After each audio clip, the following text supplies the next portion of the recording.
Video social media पे viral हो रहा है, जिसमें जो हम लोग बार बार कहते आ रहे हैं कि पूरे छत्तीसगढ़ में माफिया राज चल रहा है। रेत में माफिया, कोयला में माफिया, शराब में माफिया, यूरिया में माफिया, डीएपी में माफिया, बीएससी में माफिया, व्यापक में माफिया, भर्ती में माफिया, रोजगार में माफिया, गोबर में माफिया, कोठान में माफिया, सब जगह माफिया राज कांग्रेस चला रही है।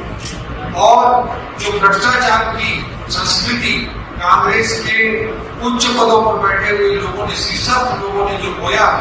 मुख्यमंत्री भूपेश बघेल के इर्द गिर्द के लोगों ने जिस तरह से भ्रष्टाचार का तांडव पूरे प्रदेश में, पूरे छत्तीसगढ़ में मचाया है और छत्तीसगढ़ को लूटने का काम किया है, गांधी परिवार के छत्तीसगढ़ को एटीएम बनाने का जो पाप किया है, ऊपर के लोग जब करोड़ों में, सैकड़ों करोड़ों में खेल रहे हैं, महादेव ऐप के नाम